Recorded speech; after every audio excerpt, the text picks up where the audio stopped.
Welcome back to Jalan ke-9 Studio, tempatnya kalian pecinta donghua dan anime. Kali ini kita akan membahas habis seputar Perfect World. Saksikan terus ya guys ya. Setelah monster itu pergi, si Hao dan penyihir itu menyadari ada sesuatu yang lebih menakutkan di kota ini. Mereka melihat seorang pria tua yang tampaknya telah mati bergerak seperti hantu. Namun pria ini tidak seperti orang biasa.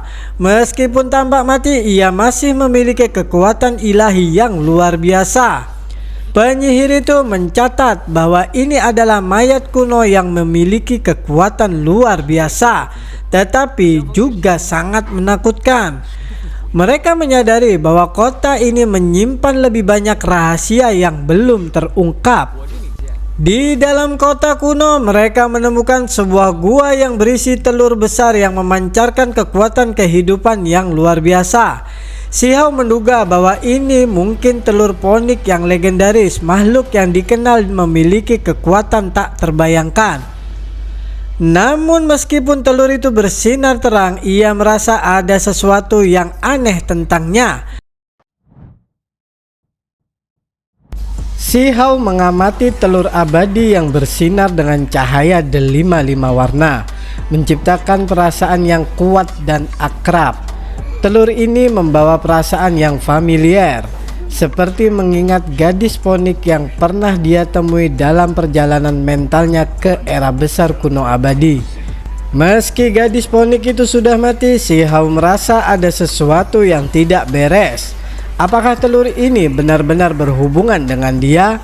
Penyihir itu mengamati dengan penuh perhatian, namun tidak dapat menebak lebih jauh.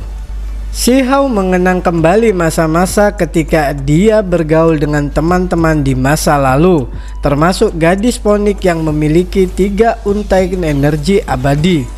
Mereka adalah makhluk yang luar biasa, dan meskipun pertemuan mereka singkat, si Hao merasa sangat terhubung dengan mereka. Namun perasaan itu bercampur dengan penyesalan karena mereka semua jatuh begitu saja, menghilang dalam pertempuran besar yang menghancurkan banyak pahlawan hebat. Penyihir itu mengamati telur dengan cermat dan mulai meresapi arti sebenarnya. Dia menyimpulkan bahwa telur ini adalah hasil dari kegagalan kelahiran kembali, di mana jiwa dari makhluk itu menghilang, meninggalkan hanya substansi ilahi yang menyatu dengan telur. Penyihir itu menjelaskan bahwa meskipun telur ini memiliki energi kehidupan yang kuat, tidak ada jiwa yang tersisa di dalamnya. Ini adalah kenyataan pahit bagi si Hao yang telah berharap melihat kembali gadis ponik itu. Meskipun penyihir itu mengusulkan agar mereka menyerahkan telur ini kepada seorang ahli atribut api untuk dibudidayakan, si Hao memutuskan untuk menjaga telur itu sendiri. Ini adalah harapan terakhir yang terkait dengan gadis ponik dan perjalanan mereka. Meskipun tahu bahwa mereka kemungkinan untuk membangkitkan jiwa dari telur ini sangat kecil, si Hao tidak ingin menghancurkan harapan tersebut. Setelah beberapa saat merenung, si Hao dan penyihir itu melanjutkan perjalanan mereka. Mereka merasa bahwa mereka masih belum menemukan akhir dari perjalanan ini. Mereka telah melalui begitu banyak rintangan, dan meskipun terjebak di kota kuno untuk beberapa waktu, mereka merasa bahwa jalan mereka belum berakhir. Mereka melanjutkan untuk mengeksplorasi tempat ini, berharap menemukan lebih banyak harta atau pengetahuan yang bisa membantu mereka di masa depan. Si Hao dan penyihir itu akhirnya menemukan sebuah gua yang tampaknya menghubungkan mereka kembali ke luar kota kuno. Mereka merasa aneh karena mereka sempat terperangkap dalam formasi yang kuat di kota tersebut. Namun gua ini membawa mereka keluar dari kota, membawa mereka ke tanah yang lebih luas dan terbuka. Ketika mereka keluar dari gua, mereka merasa seperti baru saja menemukan jalur baru dalam perjalanan mereka. Mereka melanjutkan perjalanan melintasi lautan Mahma yang luas. Setelah berhari-hari melakukan perjalanan melewati lautan yang berbahaya, mereka akhirnya mencapai ujung lain dari danau besar itu. Namun meskipun mereka telah melewati banyak bahaya, penyihir itu merasa kecewa karena mereka terlambat. Yakin bahwa orang lain mungkin telah sampai ke tempat yang mereka tuju sebelumnya. Mereka merasa bahwa mereka harus lebih cepat dalam mencapai tujuan mereka. Namun di saat terakhir, Si Hao merasakan aura misterius yang mengelilingi udara. Suatu kehadiran yang kuat dan penuh misteri menandakan bahwa mereka akhirnya sampai di tujuan mereka, kota kaisar wilayah terlarang. Penyihir itu merasa sangat gembira karena perjalanan panjang mereka akhirnya membuahkan hasil.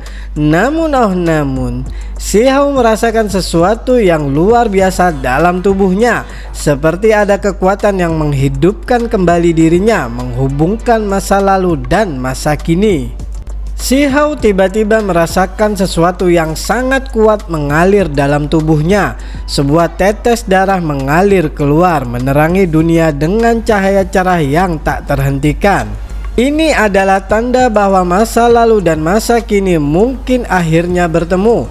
Penyihir itu mengenali darah tersebut, menghubungkannya dengan perjalanan mental Si Hao ke Immortal Ancient Remains dan kekuatan yang pernah tersembunyi di dalamnya.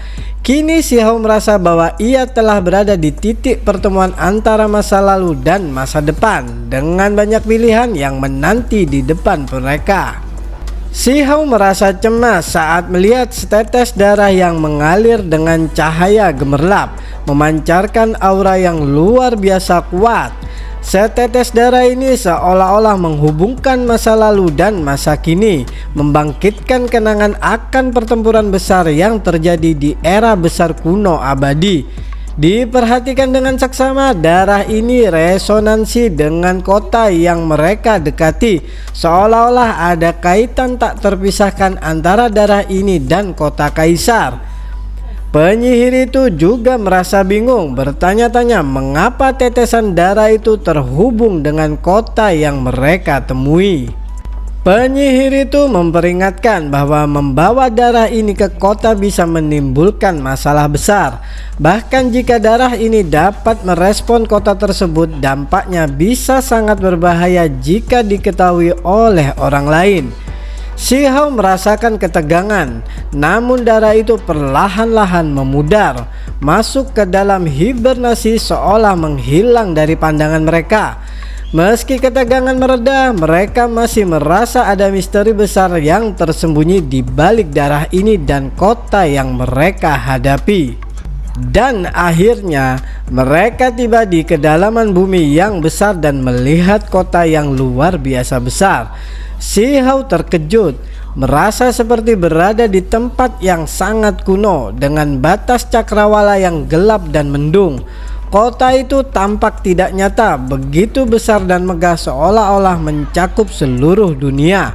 Dengan mata surgawinya, Si Hao akhirnya bisa memahami bahwa kota ini adalah sesuatu yang sangat besar, menjulang tinggi ke langit dan bahkan menghubungkan langit dan bumi. Penyihir itu juga terkejut, merasa kecil di hadapan kota yang hampir tak terbayangkan ini.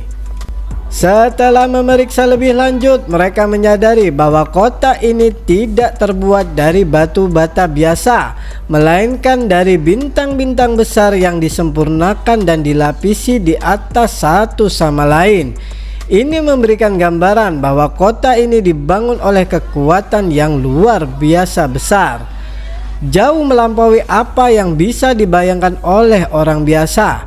Mereka bertanya-tanya apakah kota ini benar-benar kota kaisar yang mereka cari. Kota ini tampaknya lebih dari sekedar bangunan besar. Itu memiliki tujuan yang lebih besar untuk melindungi dunia dari ancaman besar. Dari penampilan kota yang begitu besar dan kuat, Si Hao dan penyihir itu merasa bahwa tempat ini memiliki kaitan dengan perbatasan Desolate. Mungkin kota ini adalah benteng terakhir yang melindungi 3.000 provinsi dari ancaman yang lebih besar. Mereka juga bertanya-tanya apa yang harus mereka lakukan untuk memasuki kota ini. Adakah jalan lain yang bisa mereka ambil? Ketika mereka mendekati kota, mereka menemukan bahwa hanya orang yang telah menyetujui dan menandatangani kontrak aliansi kuno yang dapat memasuki kota. Setiap orang yang mencoba memasuki kota dengan paksa akan dimusnahkan. Ini menjelaskan mengapa kota ini tidak bisa dengan mudah dimasuki oleh sembarangan orang. Mereka menyadari bahwa ini adalah tempat yang sangat terjaga dan sangat misterius. Mereka tidak bisa hanya melangkah masuk, mereka harus mematuhi peraturan yang ada. Di luar kota, mereka melihat monumen besar yang memperingatkan mereka tentang kontrak aliansi kuno. Kota ini tampaknya sangat sepi dan tidak ada tanda-tanda kehidupan. Meski kota ini megah dan dipenuhi dengan keagungan, tidak ada jejak aktivitas atau fluktuasi kehidupan. Itu memberi mereka perasaan aneh, seperti kota kematian yang menunggu sesuatu yang lebih besar untuk datang. Mereka bertanya-tanya, siapa yang benar-benar berada di dalam kota ini dan mengapa kota ini tampak begitu terisolasi. Ketika mereka mendekati kota, mereka melihat beberapa makhluk lain yang juga berada di sekitar kota. Beberapa dari mereka adalah pembudidaya muda, duduk di atas batu besar dan beristirahat. Namun si Hauda penyihir itu segera merasakan aura yang kuat dan tak terduga. Beberapa individu dari 3.000 provinsi tampaknya telah tiba lebih dulu dan mereka berkumpul di depan kota terbesar. Di antara mereka adalah Yu Chen yang terlihat sangat terkejut ketika melihat si Hao dan penyihir itu. Tiba-tiba mereka menyadari ada seseorang yang berbicara dengan nada mengejek, menilai penampilan penyihir itu. Penyihir itu tersenyum tipis dan melangkah maju, sementara Xiao menanggapi dengan sindiran. Mereka mengetahui bahwa tempat ini tidak hanya berisi orang-orang biasa, tetapi juga individu yang kuat, mungkin memiliki hubungan dengan 9 surga. Mereka merasa bahwa kota ini adalah tempat yang penuh dengan orang-orang hebat yang memiliki cerita sendiri. Si Hao memandangi kelompok orang-orang di depan kota kuno. Di antara mereka ada wajah yang familiar dan yang tak dikenal. Seorang pria berambut pirang dan matanya yang tajam menatapnya, sementara Ning Chuan dan yang lainnya duduk di batu besar, membentuk kelompok-kelompok mereka sendiri. Si Hao tertawa kecil menyapa pria pirang itu dengan penuh keyakinan. Pria pirang itu tidak terlihat gentar, bahkan seolah meremehkan orang-orang di sekitar kota. Dengan mata yang berkilau seperti api emas, dia berbicara dengan nada tinggi. Secara mengejutkan mampu menjaga ketenangan mereka, ujarnya, menunjukkan kepercayaan diri yang luar biasa. Si Hao meskipun baru bertemu dengannya menilai pria ini adalah seseorang yang berasal dari 9 surga, berkelas tinggi dan sangat kuat. Penyihir itu dengan anggun menyapa sambil mengungkapkan keinginannya untuk mengunjungi surga yang tak terukur. Tanpa menolak, dia merespon tawaran orang-orang untuk berbicara lebih lanjut. Si Hao merasa sedikit jengkel, bertanya-tanya mengapa hanya penyihir yang menarik perhatian mereka, sementara dirinya diabaikan. Dengan nada sinis, ia melontarkan komentar tentang mengapa interaksi dengan yang berbeda bisa sangat berbeda. Seorang wanita muda dari kelompok itu yang bersebelahan dengan pria pirang mengungkapkan kata-kata pedas tentang kata-kata si Hao yang sebelumnya melibatkan wanita dan lelucon yang tidak tepat. Si Hao merasa kesal tetapi tetap tenang, membela dirinya dan membalas dengan tantangan. Jika kamu ingin berkelahi, datang saja. Jika tidak, pergilah, kata si Hao penuh percaya diri. Pria pirang itu merasa dihina, berdiri dengan arogan menantang si Hao dengan tatapan dingin. Dengan gelombang energi kemasan yang kuat, dia melangkah maju menunjukkan betapa menakutkan dia. Si Hao menanggapi dengan acuh tak acuh, merespon tantangan tersebut dengan pernyataan penuh percaya diri tanpa menunjukkan rasa takut sedikit pun. Namun sebelum pertarungan bisa dimulai, suara tua yang dalam terdengar dari dalam kota, menghentikan semuanya. Seorang tetua berjanggut putih muncul menenangkan situasi dengan pernyataan bahwa pertempuran tidak diizinkan di hadapan kota kuno ini.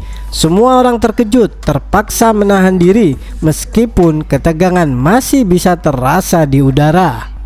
Si Hao dan penyihir itu baru saja meredakan ketegangan ketika Exalted Immortal yang selama ini tampak terasing mengungkapkan bahwa penyihir itu telah menerima warisan tertentu.